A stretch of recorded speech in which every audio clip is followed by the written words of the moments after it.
Hello. Hi, friends. I am Anna Sorensen. I'm part of the team at Sacred Playgrounds. This video I am making for those of you who are in the Power of Camp project, as well as Effective Camp Level 3 clients. Both of those gather data about the experience of your campers through 4 surveys. 3 surveys of your campers aimed at those who are ages 11 and up. The first survey happens on paper with a pen or a pencil on the first day of camp. The second happens as they are leaving on the last day of camp. And finally, those campers also get a survey via electronic means 8 weeks after they've returned home. By asking similar questions once, twice, 3 times, we look at what has changed in their self-perception, in their faith, in the way they relate to the world, both throughout their camp experience and after they've returned home. We also look at the camp experience through the lens of the parents or the guardians. And we send parents or guardians a survey about a week after their campers have come back home, after they've had a little bit of a chance to observe camper behavior, listen to questions, hear them singing songs or the prayers or whatever they have brought home with them. We've prepared a welcome packet for you. If you don't have your welcome packet, I want you to email me right away so I can make sure you have that. It has checklists and everything you need to be successful in the project this summer. My email is anna@sacredplaygrounds.com. That's ANNA at sacredplaygrounds.com. If you have that packet, I would encourage you to print it out or pull it up on your screen as I talk through it just a little bit. And I'm going to try to go through it, highlight some of the important things for you, and answer some questions that are common. And then we will be available to you to answer questions as we go. I should have had it ready before I got there. Sorry.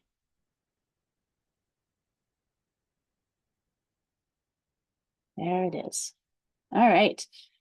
Your welcome packet is going to look something like this. It's either going to say Power of Camp Study at the top for those of you in the Power of Camp cohort.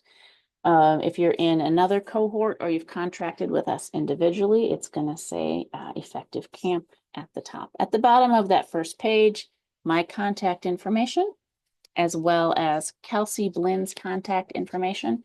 Kelsey is your champion through the summer. She's your constant contact. She sends you a lot of emails and reminders. She'll give you updates on how many campers have responded, how many parents have responded, so we can identify if there's gaps or lags as we go.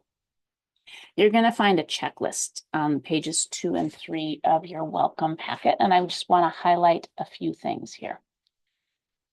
The first thing it says is complete the client information form. You're going to follow that link, and it's an online form to fill out your camp name, contact information, your website, if there's anybody else other than your primary contact who should be receiving information from us as we go along. And then it's also going to invite you to upload your camp logo so that as we share reports with you, we can use those. If your contract has social media posts or press releases or anything, we'll make sure we include your logos. That's an important piece that helps us help you well. Another very important piece is that we want you to gather parental permission. When you are working with a cohort, a larger group outside your organization, one of the benefits is that you get to compare the information from your campers with the larger group. But when we do that, we also want to make sure that we are following the best ethical standards. The National Institute of Health requirements ask us when we do research on minors that we have parental permission. So we want you to do that. We want you to gather parental permission. Your welcome packet has information for you on how to do that. That is page 4. We have suggested language for gathering that parental permission. And I'll tell you what, we have found that the easiest way to do that is to build that into the registration process. So when parents or guardians sign their children up for camp, it's just part of what they do, right? You probably have a form where they opt out of or into photos. There's probably a health form. There are things like that. If you can build it into your process and it's one of those things where they check or initial as they go, that's the easiest way to do it. You can also invite them to fill out a piece of paper as they drop their kids off. You're going to get significantly lower levels of participation if you wait until the drop-off day, which means you're going to have less robust data to work from. But collecting parental permission is pretty important. Reach out to us if you have any questions. So those are kind of the right-of-way things. Fill out that information form, following that link, begin collecting parental permission. This checklist is going to go through all of the pieces that I'm going to walk you through here. We've talked about parental permission. Here's some of the next things you're going to work on through the summer. You want to decide which of your campers are going to participate. Typically, the contracts aim at between 200 and 250 summer campers, where we get a match from that first day of camp to the last day of camp. That gives us a robust sample. We do aim at campers who are age 11 and up because taking a survey on a piece of paper does require a certain level of reading comprehension. It's okay if 10-year-olds take it. If you've got a mixed age cabin, maybe there's 9 to 11-year-olds, just give it to all of them. That's okay. But it really is designed for those ages 11 and up. That might mean that you're not going to survey campers every single week, or maybe you're going to target certain programs. So you want to decide which weeks, which programs are you going to aim this survey at. Maybe aim for a group that would have roughly 300 or a little bit more campers. And there's always things that happen. So sometimes we don't get good matches from beginning to end of week.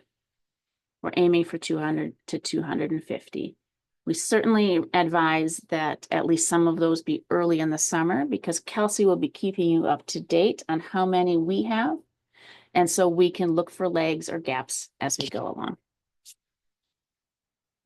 You're going to need somebody who's in charge of administering the survey, giving the questionnaires to the campers.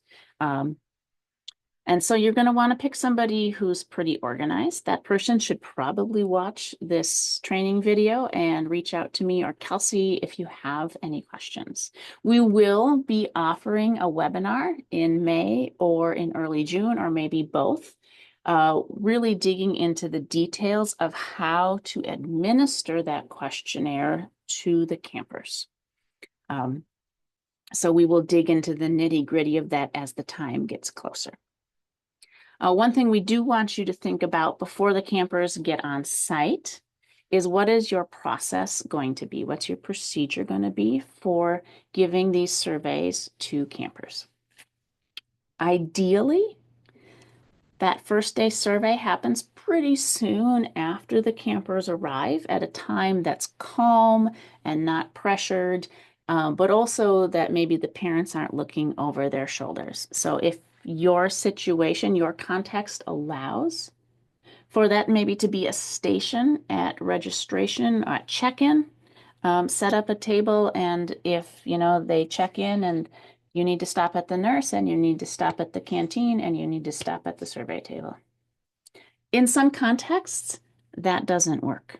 And so you might then need to figure out a time when it's going to be not stressful for your campers and they're not feeling like they're missing out on something. So we've also seen some camps have very good success with administering it in cabin groups, maybe an hour or two after they start. Once everybody's present, okay, here we go. Let's hand out the pieces of paper and take these questionnaires. It should take 5 minutes, maybe a few more if they're slow readers.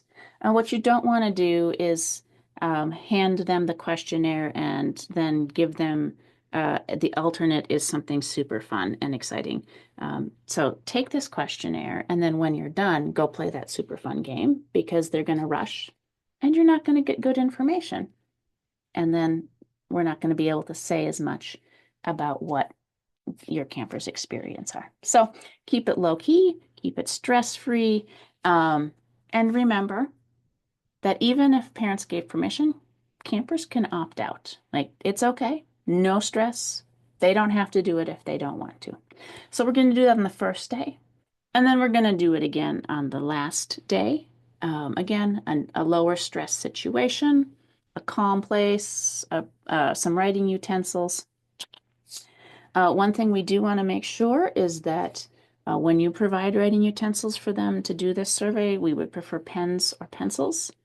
Please don't give them washable markers or highlighters to take these surveys because that becomes very difficult for us to do data entry. And again, you don't get as good of results if we can't read what the campers intended. You're going to collect those surveys. You're going to store them in a secure place, even though there isn't personal information on them. We still don't want them sitting out. Campers might feel self-conscious about that. Gather them together, put them in an envelope, include the name of your camp, the dates that the campers were on site, and if there's anything notable that happened that might impact their experience. You know, this was the week we had a special speaker. There was a huge thunderstorm. We lost power for 24 hours. And then you're going to return them to us at Sacred Playgrounds. We will do the data entry for you. The electronic surveys, those that go to the parents and those that go to the campers 8 weeks after they've gone home, we're going to do two things. One is that those camper surveys do ask for an email or a phone number, so we will send to them an electronic version of the survey 8 weeks after they've gone home. We will also send all of your camper parents, whether or not their campers participated in the first day, last day survey, we will send all of the parents the parent survey. So we're going to ask you to provide a list of parent emails and the dates that they correspond to Kelsey. She will send those on your behalf. We will also provide you with a link so that in your post-camp communication, you can include that and say, hey, we're working with Sacred Playgrounds. Please be sure to fill out this survey for us. And so they should get it from you and from us. And hopefully between all of us asking, we're going to get a nice, robust response. Again, so you can get good data, so that you can get good information about the experience that your campers are having and the growth in faith that's happening in their experience. Also included in that welcome packet is a press release. You can adapt it to be a newsletter article, put the information on your website. That's just a tool for you. And then the last thing you're going to see is instructions for administering that camper questionnaire. That's the nitty-gritty of how you're going to give those pieces of paper to those campers on the first day and the last day. And again, we will be scheduling a webinar in May or June or both that we can really dig into how that works. I hope I've answered some of the questions that you might have. If I did not, please don't hesitate to reach out to me or to Kelsey. We are here to make this experience successful for you. We do what we do at Sacred Playgrounds because we love camp and we really believe in this ministry. We are praying for you and we're so excited to be able to support you on this journey this summer and to help you take a deep dive into what's happening on your sites and make it even better as you move forward. So we're so excited. Don't hesitate to reach out. Take care, everybody. God bless.